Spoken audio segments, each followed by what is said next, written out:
Shalom Baracha.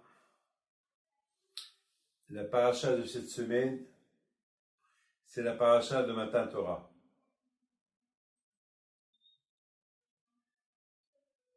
Et on se pose une question. Ce cours de Torah, je le fais pour la santé de mon ami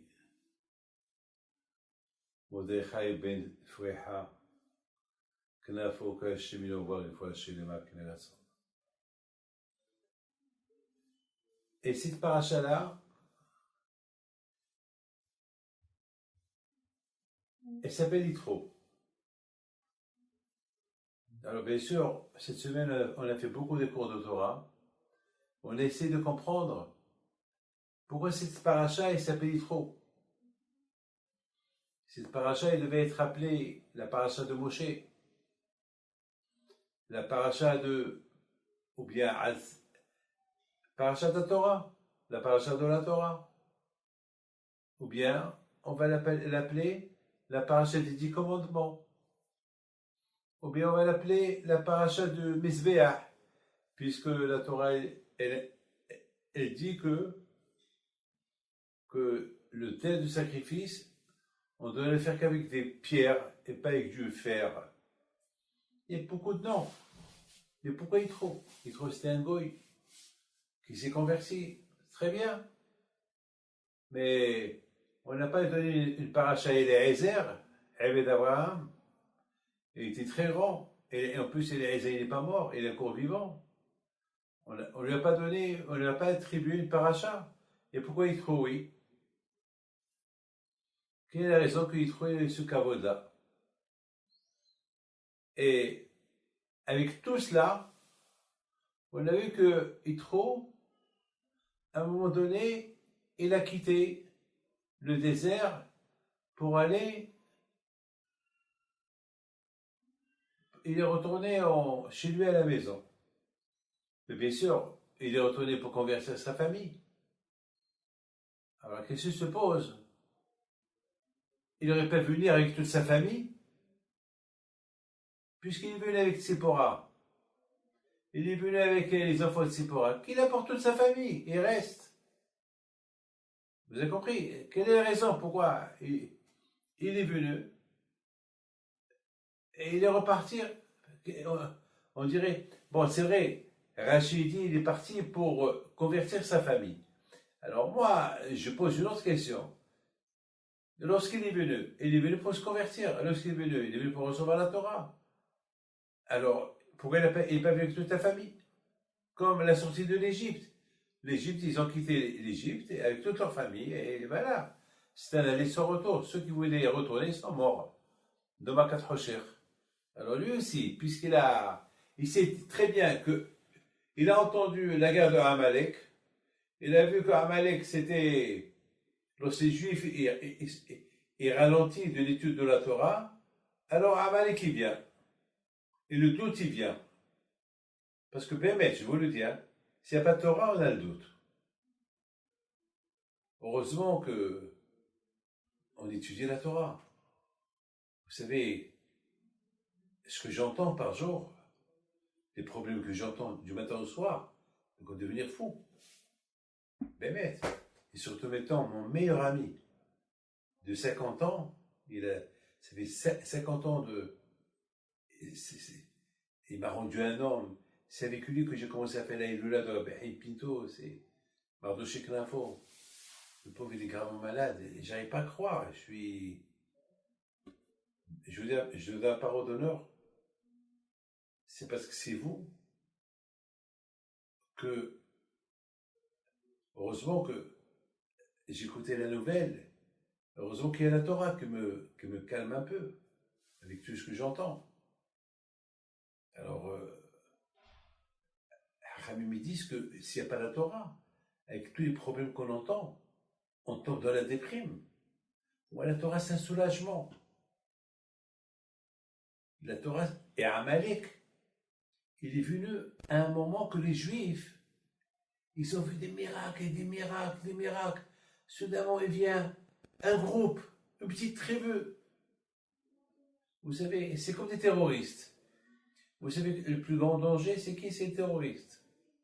Vous savez que Rome, aussi forte qu'elle était Rome, l'Empire romain, elle a été, sa force, elle s'est réduite à cause des Vikings, qui sont venus de la Normandie. Les Vikings, c'est des petites tribus. Lorsque vous avez une armée, vous faites la guerre contre une armée. Mais lorsqu'il y a la guerre des rues, la guerre contre les terroristes, c'est... Tu sais pas avec qui tu fais la guerre. Il y a un monsieur qui marche, et tu dis bonjour, et il poignarde. Ça, c'est le plus grand danger. Et Amalek, c'est ça. Amalek, c'était le terroriste. À un moment que le monde entier, ils ont dit Adonai Mloch l'Olam Va'ed, que ça y est, et Amalek il est venu. Alors le monde, ils ont commencé à dire waouh, on a cru que Dieu, une fois qu'il a éliminé Paro, ça y est, on ne peut plus l'atteindre. Et voilà, Amalek il est venu. Donc, c'est comme une marmite qu'elle est chaude et elle se refroidit. L'aïmouna, il se refroidit. Donc, heureusement qu'il y a la Torah. Donc, Yitro, il a dit, il a entendu que lorsqu'il n'y a pas la Torah, on tombe dans le piège. Alors, il est venu. Alors, tu es venu, reste. Pourquoi tu es reparti?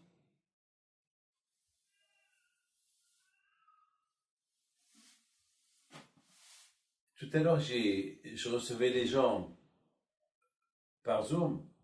Il y a un monsieur qui m'a raconté une histoire.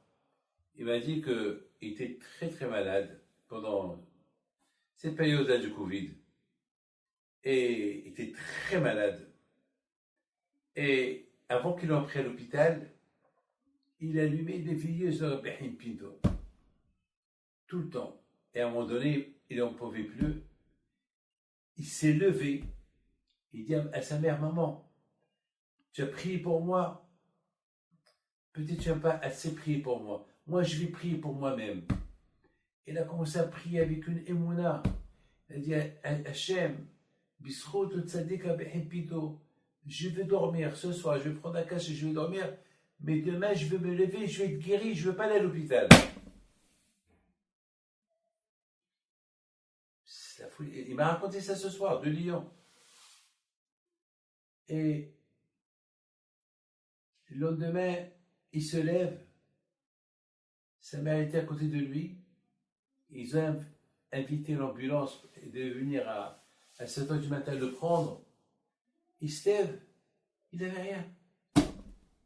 Il a dit, je ne veux pas aller à l'hôpital. Il marche, il part. Il a mal nulle part. Mal nulle part. Bon, bien sûr, il est obligé d'aller à l'hôpital. Ils ont fait toutes les analyses. Rien du tout. Personne ne comprend. Des choses que personne ne comprend, c'est la Emouna. Péléplaine. C'est inimaginable. Inimaginable. Donc, il faut savoir une chose. Mais mettons, je vais oublier Yitro, d'accord? Je ne vais pas parler d'Yitro. Je vais te dire,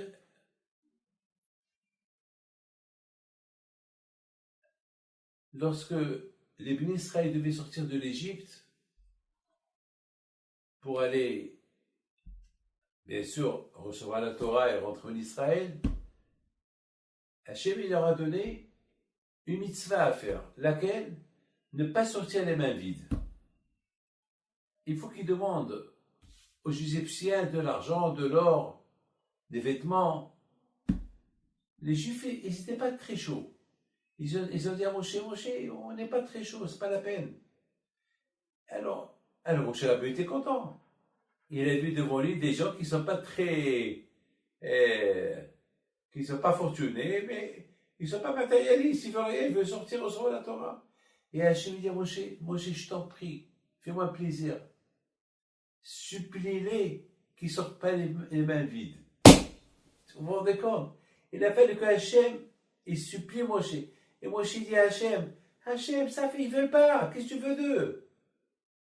Et Hachem lui dit, je t'en prie Moshe, fais-moi plaisir, allez, fais-moi plaisir. Et Moshe Rabbeinu lui dit, bon, je te fais plaisir. Lui aussi, il a commencé à supplier les Juifs. Hachem, il m'a supplié de vous supplier. Prenez quelque chose avec vous. Prenez. Bon, ils ont pris. Pendant qu'ils étaient en train de faire cette mitzvah-là, parce qu'Hachem les a suppliés, qu'est-ce qu'il a fait Moshe pendant ce temps-là? Il est parti chercher les ossements de Yosef. Et Hachamim, ils disent, Hacham lev yikach mitzvot. Celui qui a la chokhma dans le cœur, il cherche les mitzvot. C'est qui? Eh bien, c'est Moshe. Pourquoi? Parce que pendant que tout le monde y recevait, ils étaient occupés de prendre le butin, Moshe s'est occupé de prendre les ossements de Yosef. Ah, maintenant la question se pose. Mais Hachem, il les a suppliés. Alors, comment vous expliquez ça? Par exemple, vous savez, on dit, alors on sait que ma mitzvah, pas tomber la mitzvah. Si par exemple, vous êtes en train de faire une mitzvah, et il y a une autre mitzvah qui arrive entre vos mains, vous n'êtes pas obligé de la faire. Pourquoi vous êtes en train de faire une mitzvah? Parce qu'on ne peut pas faire deux mitzvot à la fois. Parce que si tu fais deux mitzvot à la fois, tu risques de mal les faire les deux. Alors, tu fais une mitzvah, fais-la bien. Tu n'es pas obligé de faire les deux à la fois. Ah, maintenant, les juifs, les pauvres, ils avaient un problème. Lequel? D'un côté, Hachem, il leur dit de prendre l'argent. Il les a suppliés. De l'autre côté, il y a une mitzvah de prendre les ossements. Parce que Yosef Hatzadik, il leur a dit, avant que vous quittez l'Égypte, prenez mes ossements. Et les ossements de Yosef Hatzadik, c'est pas tout le monde qui savait, parce qu'il y a eu 400 ans. Ou bien 210 ans. Qui se rappelle 210 ans? Qui? Il y avait une seule fille qui savait. Serach bat Asher. Elle est jamais morte, la fille de Asher, parce qu'elle qui a annoncé la bonne nouvelle à Yaakov que Yosef il est vivant. Alors Yaakov Avinu, il a biné que jamais elle mourra. Donc Serach bat Asher, jamais elle est morte. Elle est rentrée à Gan Eden vivante, comme il y a un avis. Comme beaucoup de tzadikim, il y a 10 tzadikim qui ne sont pas morts. Et parmi ces tzadikim, parmi ces 10-là, il y a qui? Il y a Serach bat Asher. Il y a ceux qui disent Paro. Tu savais ça? Il y a ceux qui disent Paro aussi. Parce que Paro, il a dit, Mi kamocha ba'elim Hashem. Alors que je lui ai dit, maintenant que tu as avoué que c'est moi Hashem, alors tu ne meurs pas. Tu restes vivant. Il y a ceux qui disent, à Kolpanim, Moshe Rabbeinu, il va chez Serach. Il lui dit, où sont les ossements de Yosef? 3 jours, il les cherchait. Alors Serach lui a dit, je connais où? Elle a pris à l'endroit où les ossements de Yosef, ils sont dans l'eau. Il lui a dit, si je me rappelle, c'est là. Et Moshe Rabbeinu alav shalom, il a dit, Yosef, le moment où il est venu qu'on quitte l'Égypte. Et toi, tu nous as fait jurer de te prendre avec nous, de prendre tes ossements. Alors, tu montes. Il n'y avait pas de sous-marin à l'époque. Pour prendre un sous-marin et aller chercher dans le Nil, dans les profondeurs du Nil. Il y a là-bas des requins, il y a là-bas des crocodiles. Et voilà. Le hareng de Yosef, le cercueil de Yosef, il s'est levé. Il a flotté. Et Moshe Rabbeinu, il a pris avec lui. Alors, c'est qui le Hacham? C'est qui l'intelligent avec le cœur? Moshe. Pendant que tout le monde était occupé avec le butin, prendre l'argent, lui, il cherchait à faire une mitzvah. Alors, qu'est-ce qui se pose? Pourquoi les Juifs, c'est pas leur faute? Et Hachem leur a donné la mitzvah à faire. Pourquoi ils ne peuvent pas faire 2 mitzvot à la fois? Et donc ils étaient obligés de s'occuper de la mitzvah qu'Hachem leur a donnée, demander de l'argent de l'or à vos voisins. C'est ce qu'ils ont fait. Mais la réponse c'est que les Bnei Israël, ils devaient commencer à chercher les ossements de Yosef bien avant la sortie de l'Égypte. Alors que Yosef, il cherchait 3 jours. Le Midrash dit 3 jours. Il cherchait. Jusqu'à qu'il les a trouvés. Alors que les Juifs, ils n'ont pas cherché. Maintenant, il y a le Midrash qui dit qu'on s'écoute bien ce Midrash. Lorsque les Juifs ils ont quitté l'Égypte, Moshe Rabbeinu alav shalom, il a pris avec lui les ossements de Yosef. Rabbi Yaakov alav shalom, il dit que le pasuk il dit Ve'et atzmot Yosef lakahimo. Moshe, il a pris avec lui les ossements de Yosef. Alors il pose une question. Il dit pourquoi la Torah il dit que Moshe a pris les ossements? Pourquoi la Torah a ajouté imo avec lui? C'est par exemple si je me promène avec, si on se promène, je me promène avec vous. Je ne veux pas dire, je vais pas dire, je vais te dire, viens on se promène. Je ne vais pas vous dire, je vais me promener avec vous. Il y a le mot vous, c'est pas. La Torah elle a dit, Moshe il a pris les ossements. Ve'et atzmot Yosef lakah. Pourquoi un mot? Il répond, le tzaddik alav shalom, il dit que Moshe Rabbeinu, il ne s'est pas contenté uniquement de prendre les ossements de Yosef. Mais Moshe Rabbeinu alav shalom, il a voulu être comme lui. Imo, ça veut dire, il a voulu être imprégné par les bonnes choses, par les bonnes qualités de Yosef HaTzadik. Ve'et atzmot Yosef, laka imo. Est-ce que des ossements, tu apprends quelque chose? Rien du tout. Et tu as pris les ossements. Mais Moshe Rabbeinu alav shalom, il a commencé à réfléchir. Tu te rends compte? On a tenu la parole. Voilà, il nous a fait jurer de prendre ses ossements. Voilà, on a pris ses ossements. Qui était Yosef? Yosef était un tzaddik. Qui était Yosef? Yosef, il a pardonné à ses frères. Qui était Yosef? Il a donné tous les besoins, ce qu'ils avaient, tous les millions de Juifs qui étaient en Égypte. Il les a fait nourrir, il les a logés. Il leur a construit la ville de Goshen. Yosef, il ne sait pas. Yosef HaTzadik, il ne s'est pas vengé de ses frères pour tout ce qu'ils lui ont fait. Moshe Rabbeinu voulait être comme lui. C'est ça. Il a pris les ossements de Yosef avec lui. Imo, ça veut dire Atzmi Oto. Ça veut dire je vais être comme lui. Alors, comme Moshe Rabbeinu était déjà un grand homme, il va ajouter. Il y a beaucoup de gens. Il se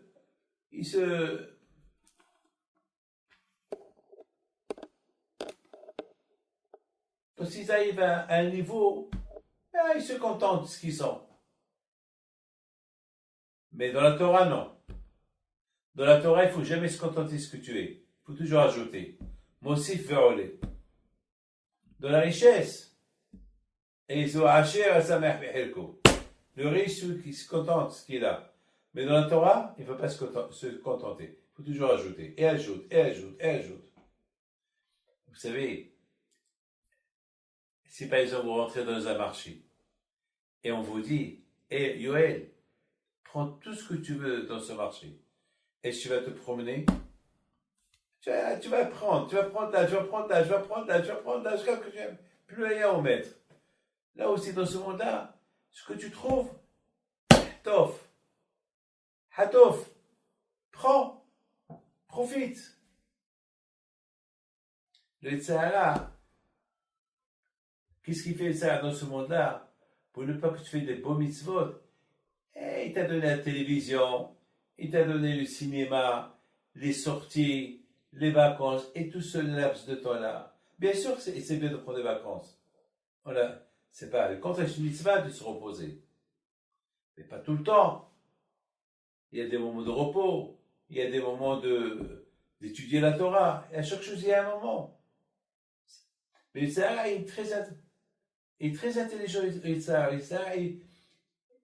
te fait perdre la tête. Allez, fais ça, et à la fin, entre-temps, tu vieillis, à la fin, tu dis, wow, qu'est-ce que j'ai fait dans ma vie? Et toute la vie, voilà. Il y a un maf qui est mais vous savez, la vie, c'est comme un nuage qui passe. À un moment donné, c'est fini, mais c'est trop tard. Dans la vie, il faut profiter, faire des mitzvot. Et c'est ça, Yosef HaTzadik. Moshe Rabbeinu alav shalom. Moshe Rabbeinu alav shalom, il a cette mitzvah de Yosef Hatzadik, alors que il a fait un bilan. Est-ce que je ramasse l'argent comme tout le monde, ou je fais cette mitzvah? Entre vous et moi, si lui aussi il fait comme tout le monde, il va ramasser l'argent comme tout le monde, qui va s'occuper de cette mitzvah de Yosef? Qui? Personne. Dans la vie, il faut savoir, c'est vrai, il y a une mitzvah de prendre l'argent, mais il y a une autre mitzvah, c'est là. Alors ça va, les ministres vont prendre ce qu'ils veulent prendre, moi je m'occupe de ça. C'est ça, Hacham Lev. Hacham Lev, il faut bien choisir les mitzvahs qu'il faut faire. C'est vrai, toutes les mitzvahs sont importantes, mais il y a ce qu'on appelle des priorités dans la vie. Il y a des priorités. Et ça, il faut être intelligent pour les priorités. Donc, alav shalom, Yosef Hatzadik, lorsqu'ils ont quitté l'Égypte, écoute bien ça, n'oubliez pas une chose, il y a Hacham Shalom Cohen, Shalita, il dit la différence entre les Bnei Israël et Moshe Rabbeinu, c'est que les Bnei Israël, lorsqu'ils ont pris l'argent, écoute bien, c'est beau ce qu'il dit, ils en ont profité de l'argent, oui ou pas? Le fait déjà qu'ils ont plein d'argent, ils en ont profité. Mais Moshe Rabbeinu, il a fait mitzvah. Il est parti, il a sauvé, il a fait monter les ossements de Yosef. Mais est-ce qu'il a profité? Est-ce que tu profites lorsque tu prends des ossements? Est-ce que tu vas les vendre aux enchères, les ossements de Yosef? Hein? Non. Donc, qui a profité de la mitzvah? Yosef, Moshe Rabbeinu. Parce qu'eux, ils ont fait mitzvah, mais ils ont pris l'argent, ils vont en profiter. Ouah, chacun va se vanter. Oh, moi j'ai 10 kilos d'or, l'autre dit, moi j'ai pris 20 kilos, et toi, c'est que tu as pris les ossements. Voilà Hacham Lev. Maintenant, voilà où je voulais arriver. Maintenant, Baruch Hashem, ils sont arrivés à la plage, à la mer. Moshe Rabbeinu alav shalom, il dit à la mer, coupe-toi. Il prend le bâton, il fait comme ça, Nete Adecha. La mer, il se coupe. Alors Moshe il dit, hé, je te dis, coupe-toi. Elle se coupe pas. Pourquoi tu peux te couper? Et la mère elle répond à Moshe Rabbeinu, moi je me coupe uniquement devant ceux qui étudient la Torah. Mais je ne vais pas me couper pour tous ces gens-là. Alors Moshe Rabbeinu il lui dit, mais Hachem m'a dit. Alors la mère elle dit, toi Hachem t'a dit, mais moi je ne peux pas me couper, changer ma nature pour vous. Alors Moshe il dit Hachem, elle ne veut pas. Et Akadosh Baruch Hu qui s'est fait, il dit apporte les ossements de Yosef. Et les ossements de Yosef, ils sont arrivés jusqu'à la plage, au bord de la mer, et dès que la mer, elle a vu les ossements de Yosef, elle a vu Hachem, elle s'est coupée. Qu'est-ce qu'il y a de spécial dans les ossements de Yosef? Pour que la mer se coupe. Pourquoi? Il y avait les ossements des 12 tribus aussi.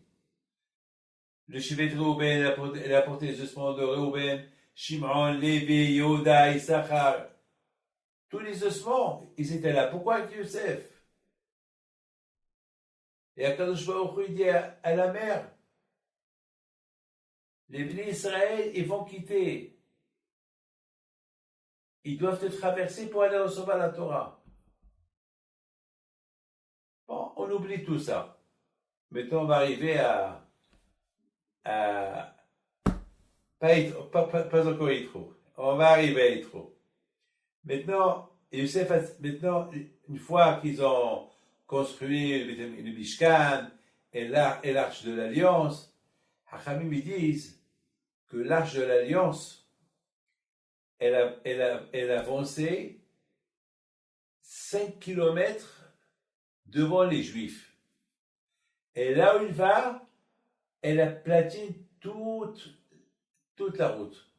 N'oubliez pas, il y avait 4, 5, 6 millions de Juifs. Vous imaginez 6 millions de Juifs marcher sur le sable.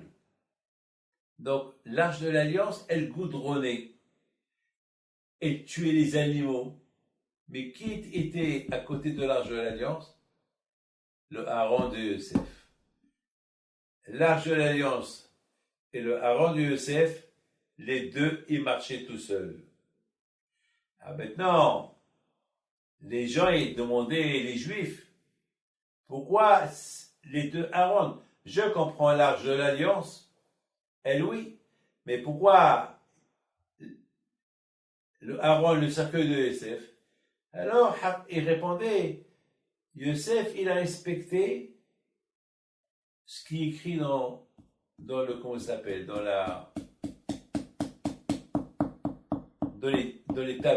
l'étape de la loi. Vous savez que dans l'Arche de l'Alliance, il y avait là-bas un Sefer Torah, tu le sais. Il y avait un Sefer Torah. Alors voilà la réponse. Celui-là, avec le Maharsha, il pose une belle question. Mais tous les Shvatim, ils ont respecté. Pourquoi il n'y a que Yosef seul? Mais tous les Shvatim, ils ont respecté tout ce que la Torah elle a dit. Pourquoi que Yosef? Alors j'ai réfléchi, j'ai dit, c'est que Yosef Hatzadik Alav Shalom, la grandeur de Yosef Hatzadik, il n'était pas dans le même état que ses frères. Ses frères, ils étaient avec leur père, Yaakov. Ils étaient ensemble. Ici, ils ont respecté Torah et Mitzvot parce qu'il n'y avait papa. Mais Yosef était beau gosse. Yosef était en Égypte pendant 20 ans. Il avait des tentations. Il y avait des femmes qui couraient derrière lui. Il était esclave. Et Yosef Hatzadik était tzaddik. Il a prié le nom d'Hachem toujours dans sa bouche. Donc Yosef Hatzadik, il a respecté les mitzvot dans des situations très difficiles. Il y a une différence, quelqu'un qui a de l'argent, il peut se permettre de faire les mitzvot facilement. Il y a des gens qui n'ont rien du tout, et pour faire une petite mitzvah, c'est difficilement. C'est très difficile. Il y a une différence. Vous savez quoi, quand je fais un roux, il calcule l'effort. C'est pas nous, ceux qui ont l'argent, il fait mitzvah. Il a fait la mitzvah. Mais quelqu'un qui n'a pas les moyens, il fait la mitzvah avec sacrifice. Alors quand je vais au roux, il y a aussi un riche. Le fait qu'il donne de l'argent, c'est un sacrifice aussi. Parce que je ne travaille pas pour donner. Dans la psychologie de la personne, je travaille pour gagner, pas pour donner. Donc, lorsqu'il donne, c'est un sacrifice aussi. Mais il n'y a que Hachem seul qui sait juger comment la mitzvah elle est faite.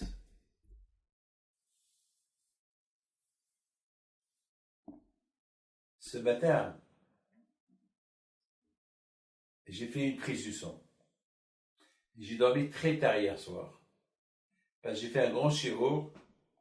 Et après, j'ai reçu des gens, j'avais plein. Je suis parti au lit très tard. Et ce matin, je devais me lever à 6h30 pour faire la prise du sang à 7h. Et faire ma prière et aller à Ashdod. Pèleriner mon père et ma mère. Je me suis levé à 6h moins quart.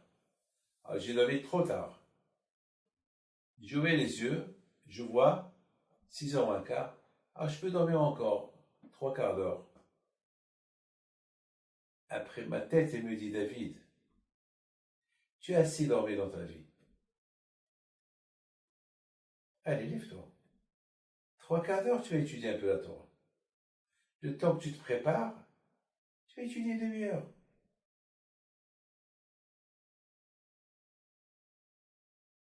C'est un sacrifice. Quand je vais tu fais ça pour Hachem. Donc tu ressembles à Youssef. Chacun qui fait un sacrifice, ça ressemble à Youssef. Et c'est la raison pourquoi Youssef Hatzadik à la vache Shalom, il était côte à côte avec l'Arche de l'Alliance. Pourquoi? Parce que la Torah, c'est Misérot Nefesh. La Torah, c'est le sacrifice. Parce qu'il y a des conditions. Votre papa, Isaac Eletov, c'est le sacrifice qu'il fait. s'asseoir, étudier la Torah. C'est pas tout le monde qui fait ce que ton père il fait. Et pourquoi tes papas, ils font pas ça, hein? Le contraire, les gens qui font du business, ils sont fatigués, toujours ils cherchent, non, une demi-journée de tuer des heures et des heures, c'est un gros sacrifice. Vous savez que dans le ciel, il y a, Hachamim ils disent, que lorsque le riche il quitte ce monde, quand je vois lui dit, avec tout l'argent que je t'ai donné, pourquoi tu n'as pas étudié la Torah comme il faut? Tu avais de quoi vivre. Tu avais de quoi vivre 200 ans. Il dit Hachem, les affaires, ils apportent des affaires. Hachem, tu m'as donné d'argent, mais il ne fallait pas me donner d'argent. Tu aurais dû me donner un peu, comme ça j'aurais un peu de temps pour étudier. Et quand je vais lui dire, et tel, et tel, et tel, et tel, et tel, et tel, et tel, et tel, et tel, et tel. Ils ont eu de l'argent, ils ont étudié. Et Ben Azab bin Hisma, bin Kisma, et voilà, comme ça, il a apporté des preuves. Yaakov Abinu était multimilliardaire, il a étudié. Et pourquoi toi? Il n'a pas de réponse. Alors, il va venir le beau gosse. Très beau, avec cheveux longs, avec des petits coucous là. Et Hachem lui dit, hey, gentleman, tu as étudié la Torah toute ta vie. Hachem, tu m'as donné la beauté. Tout le monde qui me regarde. Tout le monde qui me regarde. Alors, à force que tout le monde me regarde, alors, je m'embellis plus. Il ne fallait pas me donner la beauté. C'est ta faute, Hachem. Tu fais tomber ça sur moi. Il lui dit, et Youssef Hatzadik, qui n'était pas beau gosse. Toutes les femmes derrière lui. Et il a trouvé le temps pour s'enfuir d'eux. Et toujours le nom de Dieu était dans sa bouche. Alors, il n'a pas de réponse. Le pauvre, il vient. Alors, et toi le pauvre, qu'est-ce que tu as fait? Hachem, toi le pauvre, tu avais tout le temps. Tu pouvais étudier. Alors, Hachem, j'étais obligé d'aller ramasser de l'argent. Tu m'as rendu pauvre. Et si j'avais de l'argent, j'aurais pu, papa, il va trouver des excuses. Et quand je vais dire, et il est la zaken. Il n'était pas pauvre. Il va lui apporter toutes les preuves de tous les tzadikim. Ils étaient pauvres. Et ils ont étudié la Torah. Qu'est-ce qu'on dit? Donc il n'a pas de réponse. Donc mes amis, avec le bon Dieu, il n'y a pas de réponse. Il n'y a pas de réponse. Mais tu écoutes bien. On a vu, mais ce que je vous dis, vous ne l'avez jamais écouté. Moi-même, c'est Hachem qui m'a ouvert les portes pour arriver à répondre à vos questions. Parce que j'ai donné plusieurs réponses à cette question. Mais j'ai dit à Hachem, donne-moi la chokma, que je donne une belle réponse. Alors maintenant, voilà, vous m'avez posé une question, et moi je fais un tour, je vous parle de Youssef. Maintenant, on n'est pas arrivé à Yitro. On a parlé de Yitro. On va poser 2 questions sur Yitro. Pourquoi on appelle la paracha sur Yitro? Et pourquoi, puisque Yitro il a eu le mérite d'avoir une paracha qui porte son nom, pourquoi il a quitté? Pourquoi il n'a pas porté sa famille avec lui? Alors écoutez. Youssef Hatzadik alav shalom, le mérite qu'il avait, que son cercueil, il était avec le Aaron à Kodesh, l'arche de l'alliance, ensemble, c'est pour que tous les juifs, ils prennent en référence Youssef.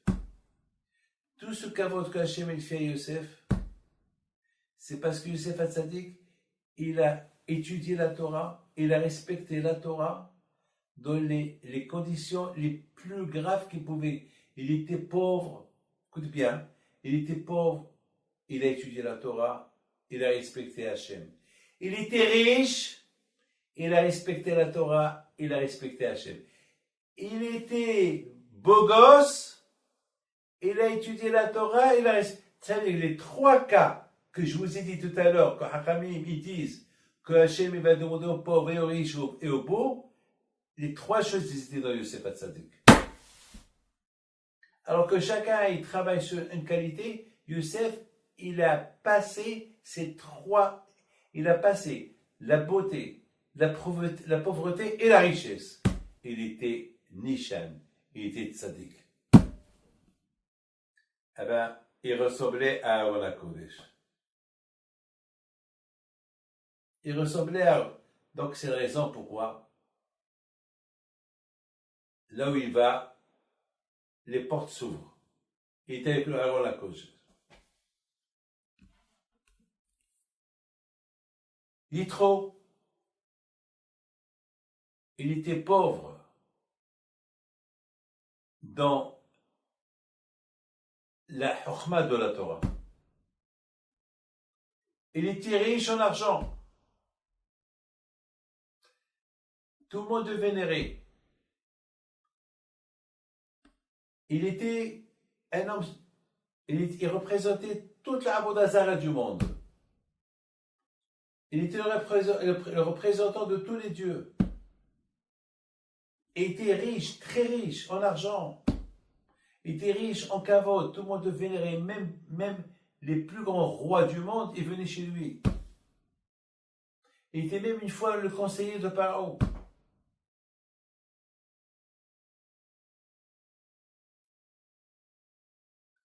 Yitro,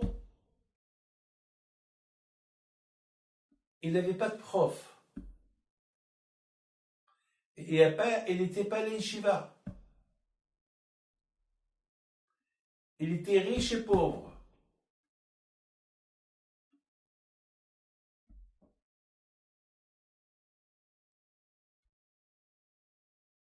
Tout seul. Il a compris que si je ne vais pas au désert recevoir la Torah, je perds tout. C'est pas quelqu'un qui lui a enseigné. Je peux même vous dire une chose. Vous savez qu'Yitro, lorsqu'il a donné sa fille à Moshe Rabbeinu, vous savez quelles conditions il a fait? Il a dit, si tu as un garçon, tu le donnes pour la Avodah Zarah. Si tu as des enfants qui sont juifs, mais un de ces enfants-là, tu le donnes pour la Avodah Zarah, oui ou pas? Et Moshe Rabbeinu lui a dit oui. Tu savais ça? Il a dit, tu donnes un de tes enfants pour la... Il a dit oui. Alors Moshe Rabbeinu, comment Moshe Rabbeinu il a dit oui? Parce que Moshe Rabbeinu a dit, une fois qu'il va connaître Hachem, il va changer d'avis. Mais le fait qu'il a dit oui, un de ses enfants, il était en Avodah Zarah, dans quelques centaines d'années plus tard. Parce que Moshe ne devait pas dire oui. Pour vous dire que Yitro, c'était pas un Superman, hein. Il est arrivé à donner des conditions à Moshe Rabbeinu, parce qu'il a sauvé ses filles. Et il trouve tout seul, il a compris. C'est pas comme Youssef, il a étudié chez son père. Et après, l'héritage de son père, il a suivi là où il a été. Mais Yitro, non. Yitro tout seul. C'est comme un pauvre qui devient milliardaire tout seul. Comme un pauvre qui devient un roi. C'est de la folie. Parce qu'il est acham, intelligent, il est devenu un roi. Il avait des recherches.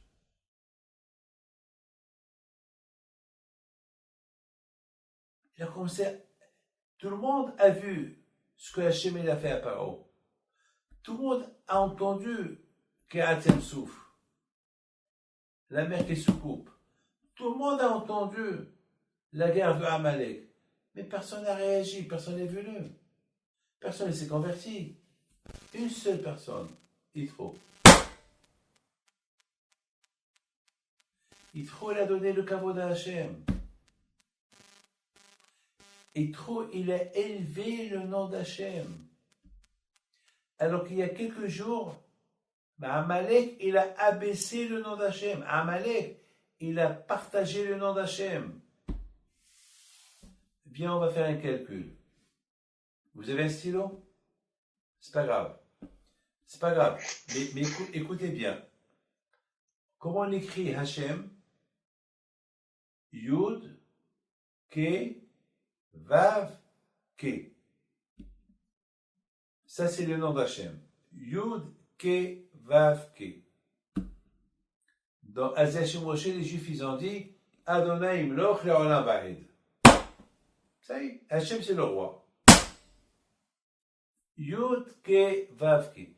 Lorsque Amalek est venu, il a séparé le nom d'Hachem. Il a séparé le Yud-Ke de Vav-Ke. Et tant que le Yud-Ke et Vav-Ke ne sont pas ensemble, on est en exil. C'est pour ça qu'on dit Amalek, il faut effacer Amalek. Tant qu'il y a le doute dans le monde, le nom d'Hachem, il n'est pas parfait. Donc, le nom d'Hachem, Kiyad al-Kessia, Milhemet Hachem Amalek, dor. Yitro, il a compris.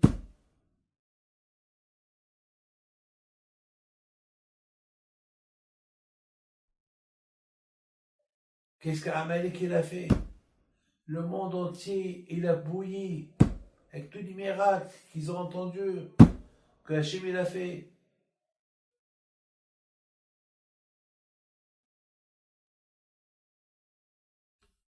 Yitro était le seul.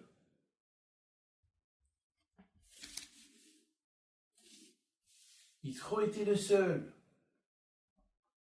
Il a dit maintenant, si je vais pas au désert recevoir la Torah, je vais tomber dans le piège de Amalek.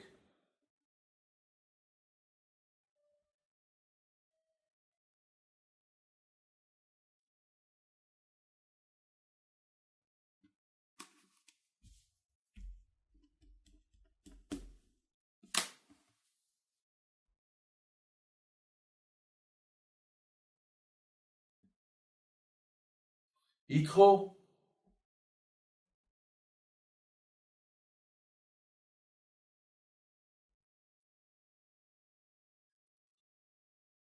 il a commencé à réfléchir.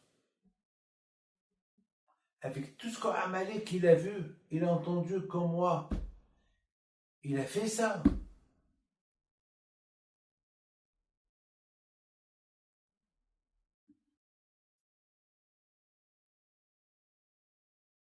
Il a pris la décision d'aller. Maintenant, pourquoi? Vous savez que Yitro, il avait beaucoup de noms. Il avait plusieurs noms. Mais la Torah, elle a choisi le nom de Yitro. Il avait 7 noms Yitro. Comme Moshe, aussi il avait 7 noms. Mais la Torah, elle a choisi Moshe. Yitro, si tu prends la première lettre de Yitro, c'est quoi? C'est Yud. Très bien. Vous prenez la dernière lettre de Yitro, c'est quoi? Vav. Très bien. Yud-Ke, Vav-Ke. Yitro, il a compris, il a dit, ce que Amalek il a fait, il a séparé le nom d'Hachem, Yud-Ke. Moi, il y a le Yud et le Vav en moi. Alors, le Yud et le Vav qu'il est en moi, plus le Yud-Ke, Vav-Ke, alors je dois aller recevoir la Torah. Amalek, il a séparé le nom d'Hachem. Alors, avec ma présence que je vais partir recevoir la Torah, je vais compléter moi le nom d'Hachem.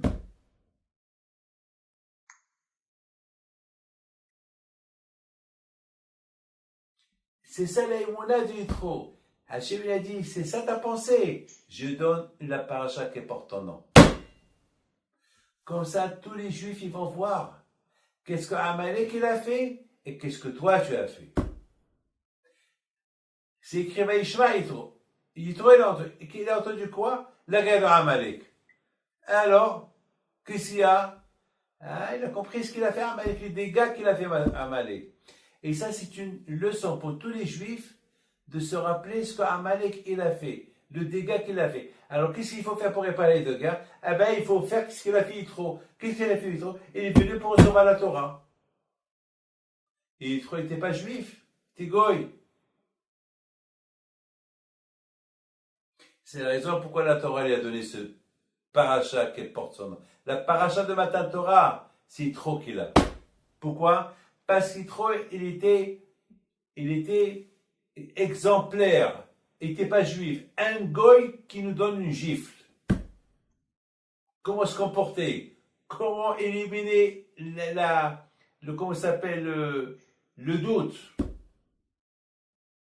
C'est quand, par exemple, moi, avec ma barbe blanche, il vient quelqu'un de la rue et me reproche d'une chose que je fais pas bien.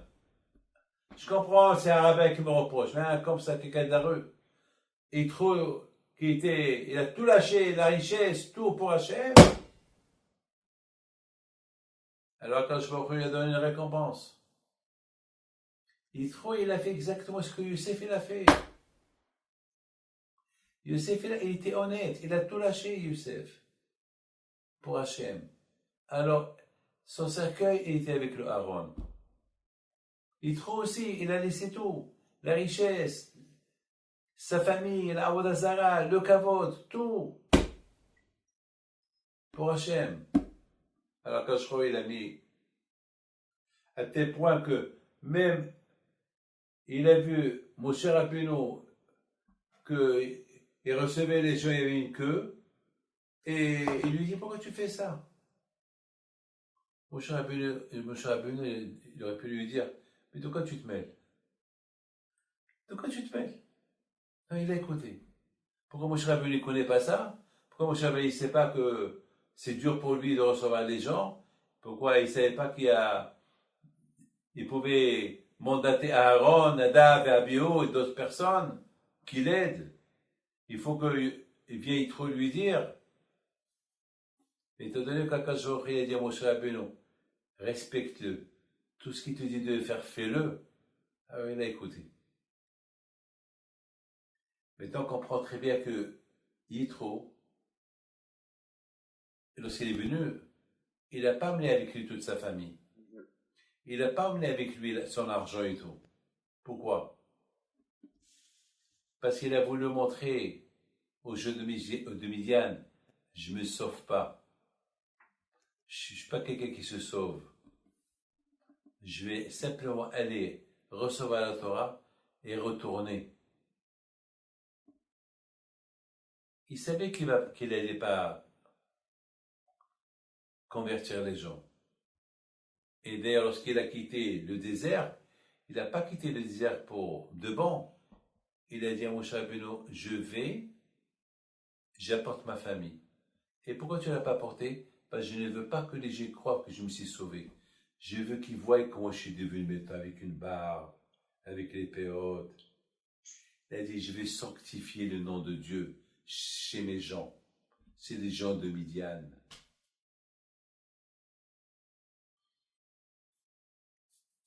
C'est comme comme il y a quelqu'un ici, je ne sais pas si vous avez entendu parler de Ori Zohar, le Rav Ori Zohar. C'était un grand acteur de cinéma, un chanteur dans les années 60, 70, très connu, très connu.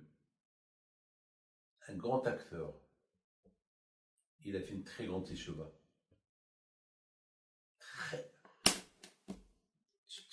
Tu n'arrives pas. Il est prêt, il a donné tout son argent pour acheter les films qu'il a tournés. Mais ils n'ont pas voulu les vendre. Et ça lui fait de la peine, le pauvre. Avec une barbe, il étudie la Torah du matin au soir. Même les gens, ils vont chez lui pour demander une bracha. Il y a un grand tzaddik. Il est parti chez lui demander une bracha. Il lui a dit, moi, je fais une bracha à toi, mais toi, tu es un tzaddik. Il lui a dit, quelqu'un qui a fait teshuva comme toi, ça n'existe pas. Il était marié avec une actrice de cinéma. Et lorsqu'elle a fait teshuva, elle a divorcé. Et elle est décédée il y a 3 mois, cette femme. Il s'est remarié avec quelqu'un d'autre, elle est très vieille. Elle est morte. Alors il y avait à l'enterrement que des gens de cinéma, des chanteurs, chanteuses, que des gens de show business, tu vois, et show. Et qui était là-bas, Ori Zohar, son ex-mari, Rav Ori Zohar, avec une barbe comme ça. Les gens, ils n'ont rien compris. Mata Osepo, qu'est-ce que tu fais là? Il leur a dit, n'oubliez pas que j'étais marié avec elle. Elle était gentille avec moi. On a divorcé parce que on ne pouvait pas vivre ensemble, parce que chacun avait son chemin, mais c'était ma femme. Je suis venu pour lui dire au revoir et lui demander pardon si je lui ai fait du mal. Et il lui a fait Kaddish. Quel qui de chaque... S'il n'y avait pas lui, personne n'aurait fait Kaddish. Quel qui de Hachem. Ça a fait un boom en Israël il y a 3 mois. Ça, c'est Yitro. Il est retourné à Midian pour que les gens le voient comment il est, comment il était, comment il est maintenant. Pour sanctifier le nom d'Hachem. Mais est-ce que quelqu'un l'a suivi, monsieur? Personne. Personne. À part sa famille. Personne l'a suivi. Pourquoi? Parce que c'est un travail. Tout ce qui est Torah, c'est un travail. Personne ne peut t'aider. Hakol bedi shamaim, hosmeat shamaim. Du ciel, on peut t'aider à être riche, à trouver une femme, à être en bonne santé. Mais la crainte de Dieu, on ne te la donne pas. Ça, c'est ton travail.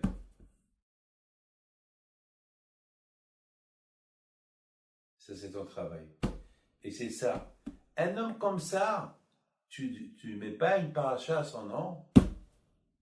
Même Moshe Rabbeinu, il a dit Hachem, je veux pas mon nom. Déjà, Moshe était Hanav. Hachem, il a dit Hachem, celui qui a sanctifié ton nom, c'est Yitro. C'est Yitro lui qui mérite. C'est lui qui a mis la Torah en valeur. Vous avez compris? Yitro, il a mis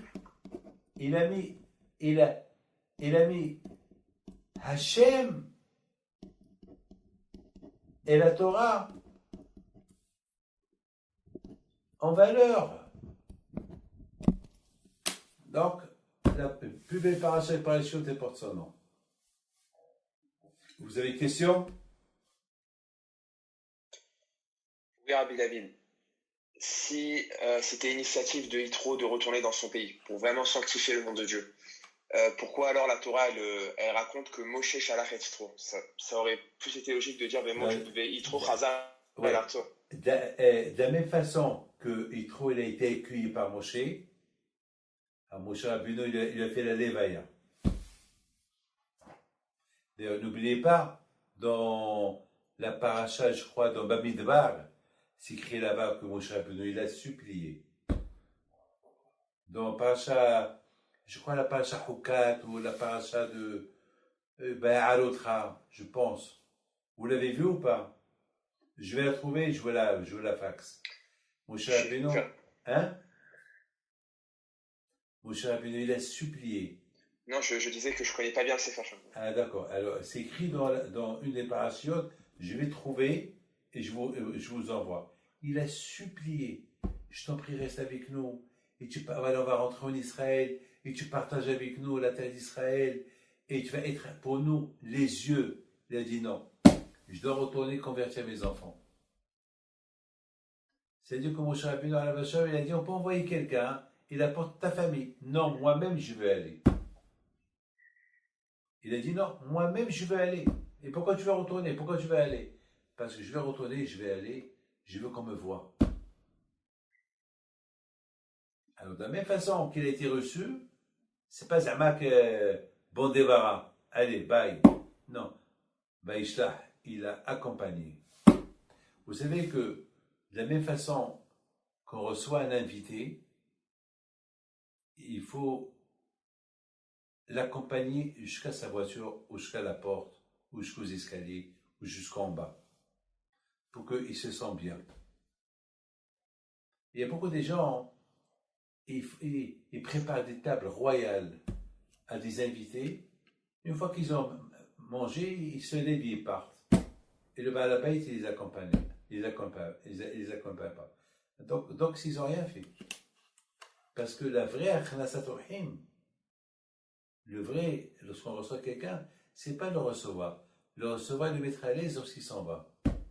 Mais imaginez-vous, vous m'invitez à moi, je mange avec vous, alors l'heure est venue pour partir, vous restez avec votre femme et moi je m'élève comme un chien et on quitte la maison. C'est poli? Non. Voilà, c'est ça ce que Moshe Rabbeinu il a fait avec Yitro.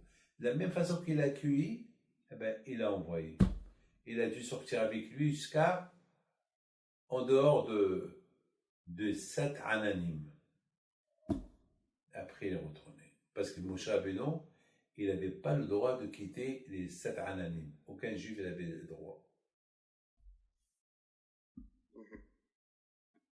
Vous avez une autre question? Et Yitro, à la fin, il est retourné, Rabbi David, chez Bien sûr, ouais, bien ou il sûr. est resté à Amiens? Non, pas du tout. D'ailleurs, ils lui ont donné Jéricho. Et vous savez que ce que Hachamim lui disent? Hachamim lui disent que Yitro, et lorsque les Juifs sont rentrés en Israël, ils lui ont donné Jéricho. Et Jéricho, il y avait là-bas des grands rabbanim. Et lui, Yitro, il allait écouter les cours de Torah. Ah oui, Yitro, c'est Gan Eden, vous vous rendez compte qu'est-ce qu'il a dit, qu'est-ce qu'il a fait.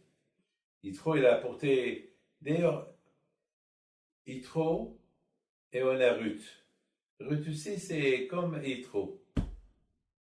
Ah, mais toi, Ruth, ce qui manque, quelle lettre elle manque à Ruth pour devenir comme Yitro? Le Yud. Enlève le Yud de Yitro, c'est Ruth. Et ajoute le Yud chez Ruth, c'est Yitro. Ah, pourquoi à Ruth, elle lui manquait le Yud? Pourquoi? Parce que c'est pas Ruth, tant. Parce que il faut savoir que. Viens, on va calculer Yitro. Regardez le calcul, c'est spectaculaire. Yitro, voilà. Alors, Yitro, si on prend le Tav et le Resh, c'est 600. Et le Vav, le Yud et le Vav, c'est 16. 16. Ça veut dire 616. 616. 616. Ça veut dire que c'est presque 613 mitzvot. Yitro, c'est comme Tariag mitzvot. C'est comme 613. Il y a ceux qui disent que les 3 lettres en plus qu'il y a dans Yitro, parce qu'il y a 613 mitzvot. 613. Mais lui, son nom à lui, c'est 616. Alors 616 moins 3, ça fait 613. Alors ces 3 lettres-là, c'est Abraham, Isaac et Yaakov. Mais une fois qu'il se convertit, il est devenu comme le petit-fils d'Abraham, Isaac et Yaakov. C'est de la folie. Et Ruth, c'est 606. Alors 606 plus 7, ça fait combien? 615. Plus tête, ça fait 615.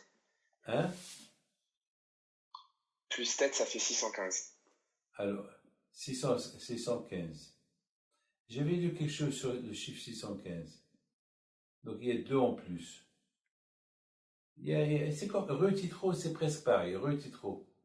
C'est les deux qui ont apporté à Am Israël beaucoup de choses. Yitro le convertit. Et d'ailleurs, vous savez que Ruth, on la lit quand? À Shavuot. Quand est-ce qu'on lit l'histoire de Ruth? À Shavuot. Et Shavuot, c'est Matan Torah. Et la paracha de Matan Torah, elle est écrite à Yitro. Et c'est de la folie. Les deux, il y a un lien avec la Torah. Les deux. Hein?